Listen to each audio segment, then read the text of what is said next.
Well, good day, viewers. Today we have a 2009 F350. It was towed in for a no crank condition. It's got two fresh looking batteries in it, but they were completely stone dead. There wasn't enough power to turn on the underhood light. I hooked a booster cable up to a booster battery and I got a fast charger on it. And now we got power inside the cab and it cranks kind of.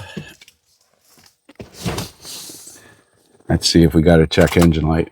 Yeah, we got a check engine light.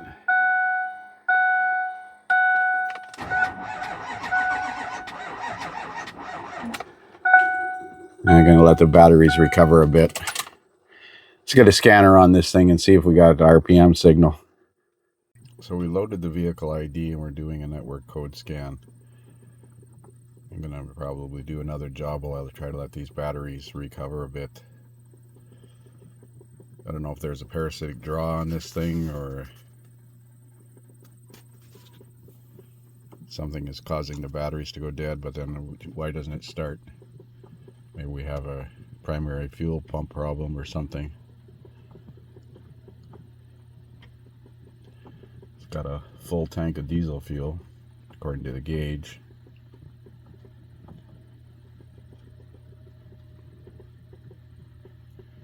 Lots of weird noises in the dash from the heater controls.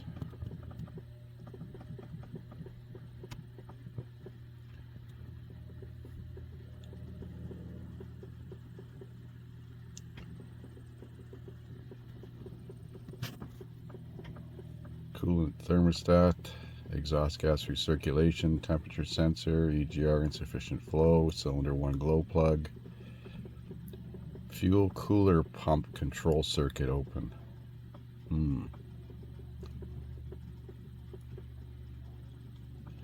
Engine oil temperature sensor, range performance, lost communication with instrument panel, generator field terminal, system voltage high, fuel cooler pump control circuit low, and P1000. Brake switch fault, high battery voltage at module, VIN mismatch, all kinds of fun. Lost communication with accessory protocol interface module, low battery voltage at module.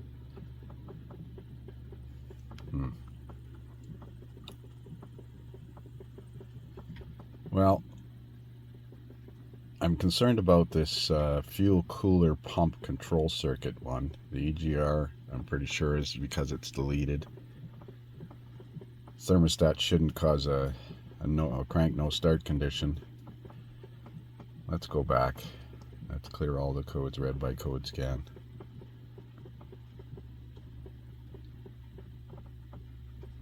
What's the battery voltage? 14.2. Let's clear all the codes. Then we're going to check for fuel pressure or fuel delivery to the fuel filter.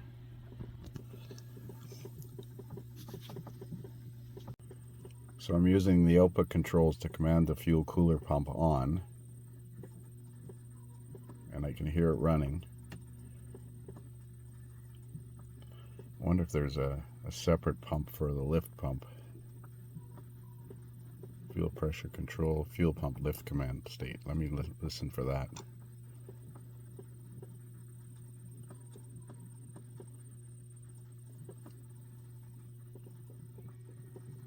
I hear it running.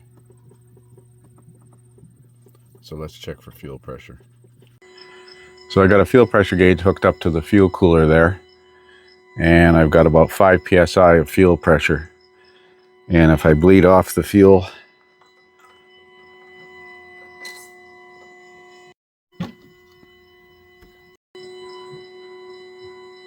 it looks like clean diesel fuel.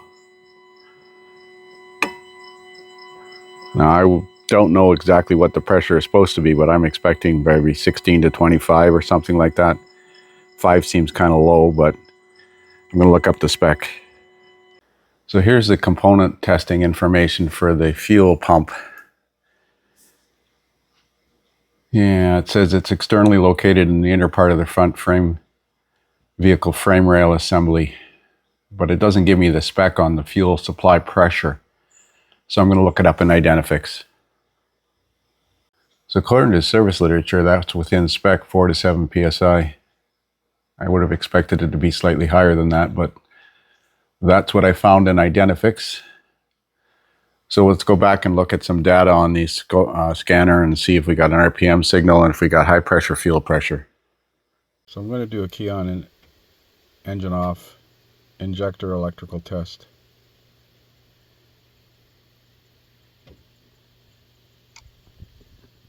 And listen to the buzz.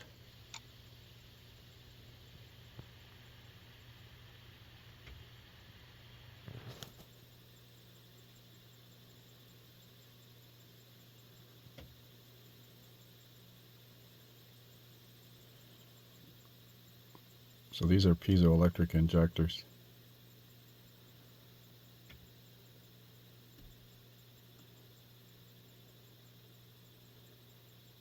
Then we're going to look at some engine data and see if we've got high pressure fuel pressure.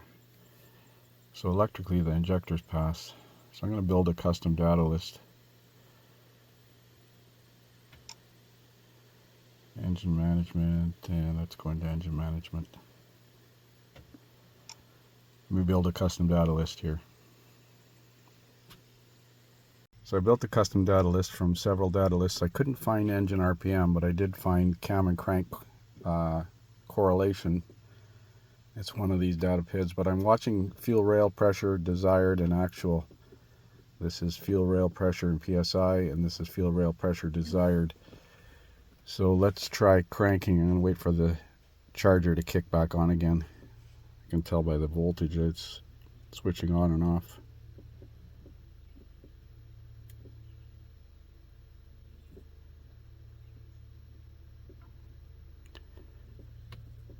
Well, let's go.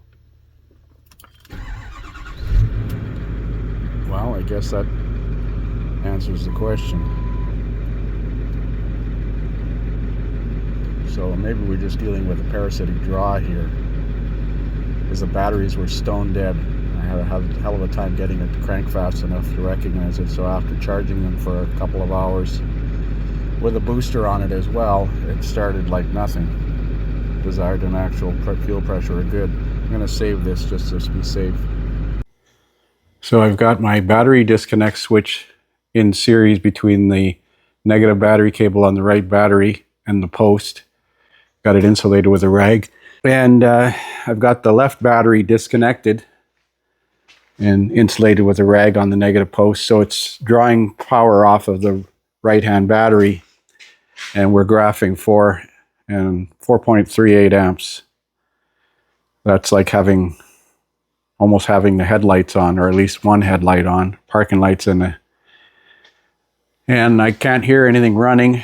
I got the door open, I got the latch switch tripped. Now I did notice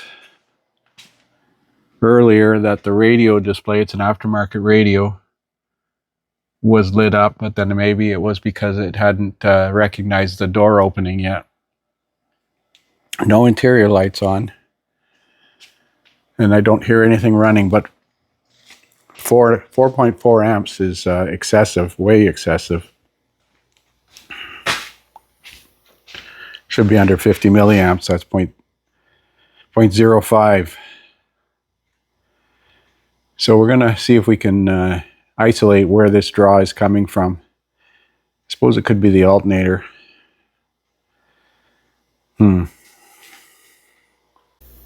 So I'm measuring voltage drops across the fuses, and I get to one fuse here. It's a 20 amp fuse. Putting the test leads of the multimeter across it, and it reads 120 milliamps. Or millivolts, sorry, 130 millivolts. I'll do the one next to it.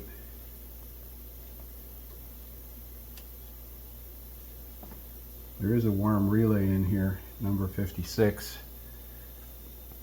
That one reads 153 millivolts too. The one with 25 amp beside it.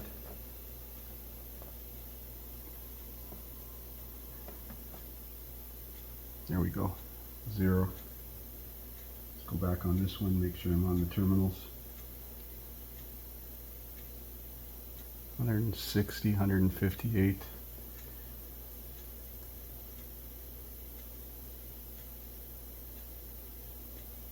And that one's 0. So which fuse is that? That's 1, 2, 3, 4, 5 in from the row here. Of course, nothing's labeled in this fuse center. It's all just numbers. Let's see. 1, 2, 3, 4, 5. That's fuse 48. It's a 20 amp fuse. I'm going to pull that fuse and see what happens to my amp draw.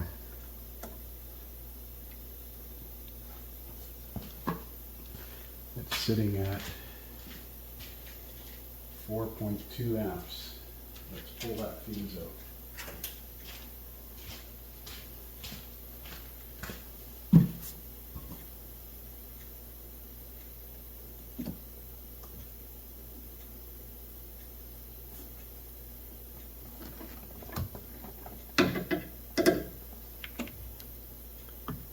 That fuse is burnt.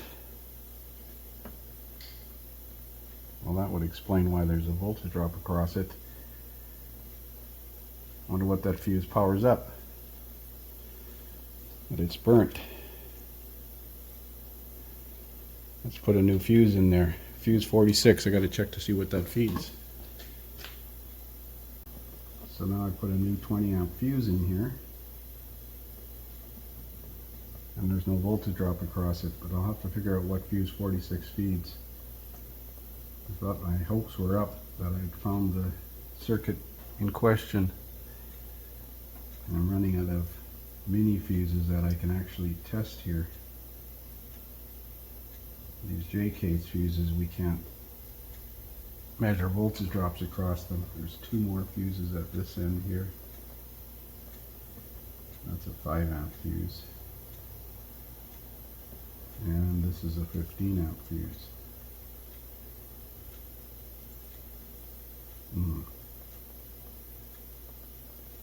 Just make sure I got a connection. Yeah, 0. So it's none of the mini fuses. You can start pulling fuses one at a time. I checked this with an amp clamp, this accessory wire that's wired in here. I don't know what it's for. Maybe this might have had a D tank in the back at one time, but there's no current flow on this wire with an amp clamp, so it's not that circuit. Oh boy. I wonder if it's got trailer wiring on it and what the condition of that is. So I disconnected my VCM from the DLC under the dash. I forgot it was plugged in, and it's dropped down to 4.06 amps from 4.2 something. So it's about 200 milliamps that VCM draws. I checked the trailer plug. It looks a bit corroded inside, but there's no continuous battery power there. That might be an auxiliary wire. There's some green crusties in there, but nothing terrible. So I'm gonna try to figure out which fuse it is by pulling fuses on the fuse center here. As I said, we can't easily do voltage drop tests across these JK fuses. Might look at them again with a thermal camera and see if anything's warm. So I pulled every one of those JK fuses one at a time, and there was no change. We're at 4.04 amps. So that means we got to go to the smart junction box under the right side of the dash, start pulling fuses or checking voltage drops across fuses there. These are a pain in the ass to get out. These front ones aren't bad. You can grab them with a pair of needle nose. But the back ones, they're so close together you can't get a pair of pliers in between them. But don't mix them up either. So I tested voltage drops across all the fuses I could get to in the smart junction box BCM. I unplugged the ones I couldn't, or disconnected the ones I couldn't test because they were difficult to reach. And nothing showed up. So I started thinking if it's the alternator, it could be a bad diode. So I decided to disconnect this cable here. And when I disconnect this cable, it dropped to 74 milliamps. Now I think this feed cable feeds the fuse panel over there. And when I reconnect it, it goes up to 5.5 amps, and then it'll drop down to 4.03 or 4.06. I wonder if we got a stuck relay. I didn't pull the relays out, but it could have a relay that's stuck on 4 amps AC compressor. So I followed that wire. That's the alternator output wire, not the feed wire to the power distribution center on the other side. If you disconnect that wire, I got no power at the back of the alternator. I took the air induction system out to get down there. Now I still got 0.46 milliamps of draw. Oh, now I got 0.04, 40 milliamps.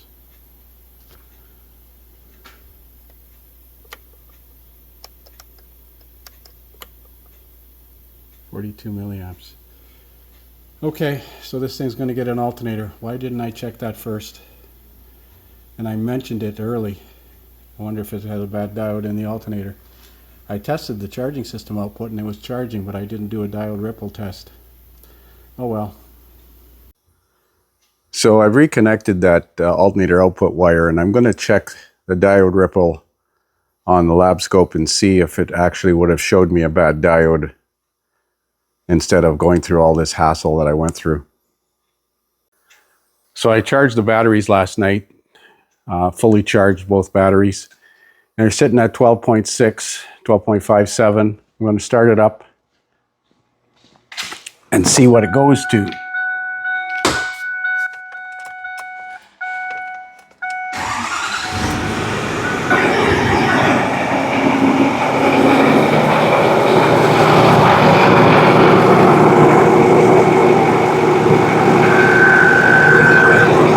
It is charging. Let's check the diode ripple.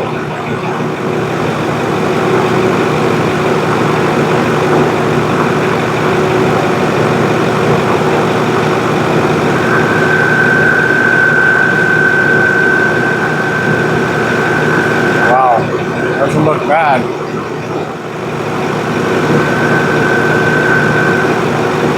That's textbook perfect.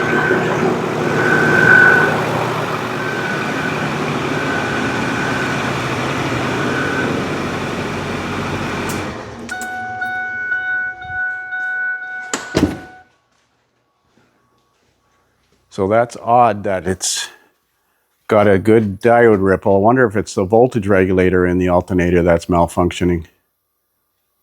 I'm going to try unplugging the control wires to the alternator.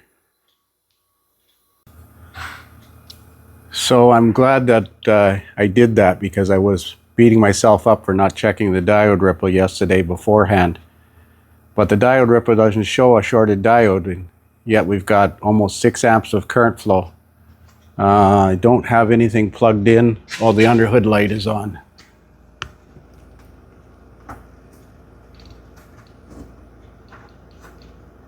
It's freaking hot, that bulb.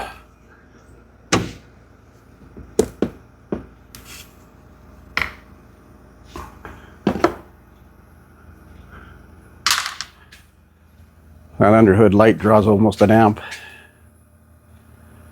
So we're at 5 amps. And I'm going to unplug the alternator control wires. I wonder if we have a problem with the voltage regulator in the alternator, or a problem with the wiring to the alternator. I'm going to try to unplug it. It's not so easy to get to. So I got the alternator control wires unplugged, and it's still at 5 amps. Okay, so it must be a defective regulator inside the alternator. If it wasn't near so much steel, I would disconnect the output wire on the alternator. I'm going to disconnect it one more time. So I noticed that that same eyelet holds down another. So we got 1.4 amps, 1.3 amps. I've got the left battery disconnected and isolated. Let's see if it goes to sleep. 0.8. There's a battery cable Siamesed onto that stud on the positive cable. I think that feeds the other junction box. So I took the bolt off, the nut off, and reinstalled it. Make sure that that connection, I noticed the headlights would go on and off when I reconnected. So let's wait a few minutes and see if this draw goes away. It is 11:16. So I took the key out of the ignition lock cylinder. It wasn't on, but it was in the lock cylinder, and that woke the BCM back up again. But since then, it's dropped down to 616 milliamps, 0.616, and it's roughly 11:20 now. So we're going to monitor this to see if it does go to sleep. I think it went down to like 40 yesterday, 40 milliamps. But definitely there's a problem in that alternator, which is unusual. So at 11:21, it dropped to 215. I'm going to change the resolution now to 500 milliamps. 211 milliamps. Let's wait some more. So at 11:35, it went back up again for some reason. 616 again. Didn't touch anything in the vehicle. I just been standing here waiting. 11:25.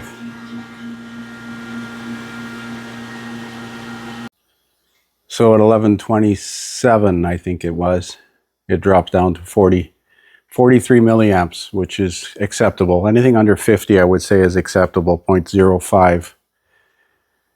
So we're going to go ahead and remove the right battery. I got the left battery isolated, and see what's involved in replacing this alternator.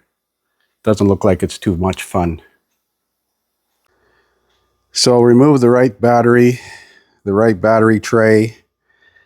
This washer bottle won't come out. It's hot melted to the side of the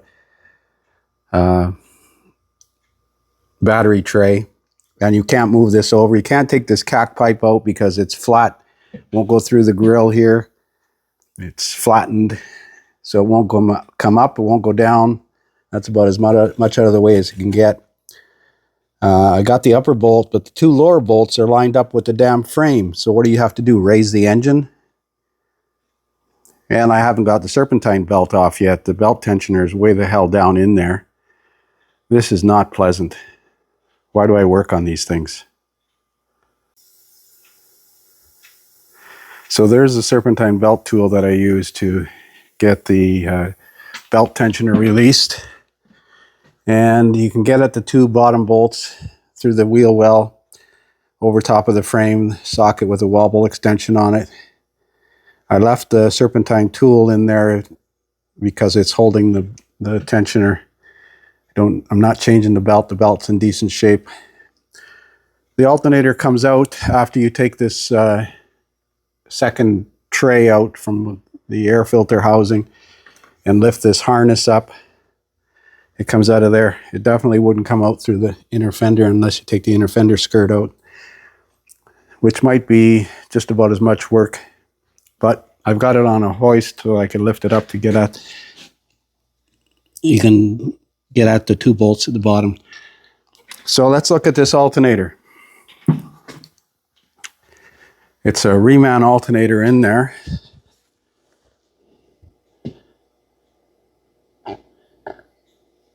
Remy Reman,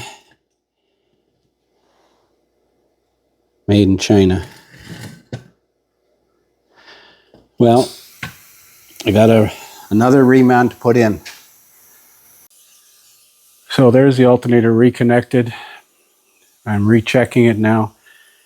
We no longer have that 4.5, 5 amp draw from the alternator. I've got the alternator connected and I've got everything together ready to start this thing. I've still got the left battery isolated so that it's not drawing off current off there. And it's 1:58, 2 o'clock in the afternoon. So we're going to see how long it takes for this thing to go to sleep. So after about 2 minutes, it's 2:01. It's down to 214 milliamps.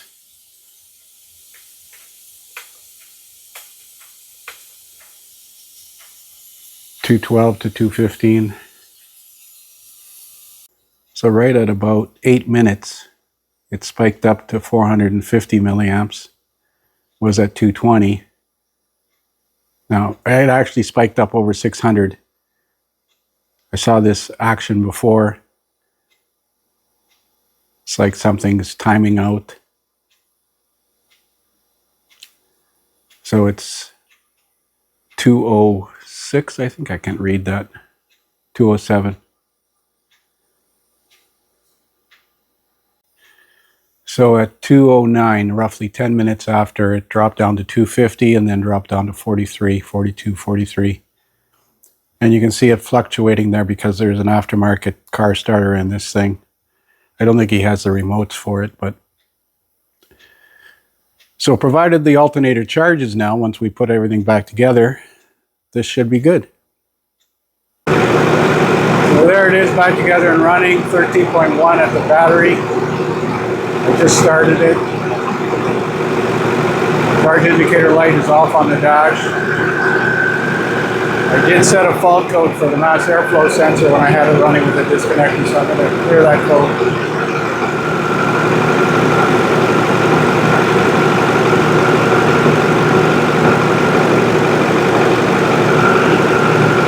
Might have the intake heater on. I don't think so though.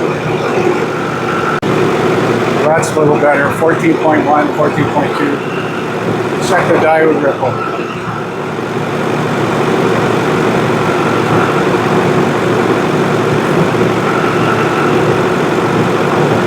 Definitely cleaner.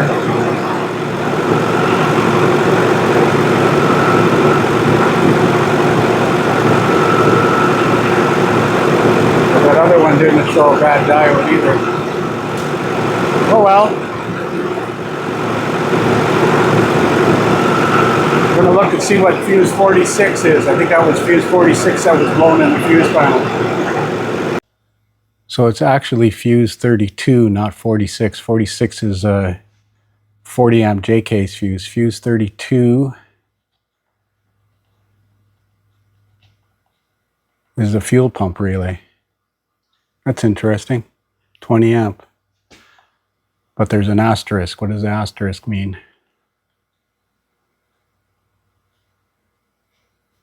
20 amp, 2 asterisk, cartridge fuse.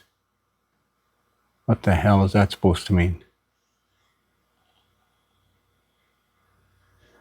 Well, it was blown and it ran with it blown, so I don't think it's that important, although this says fuel pump relay.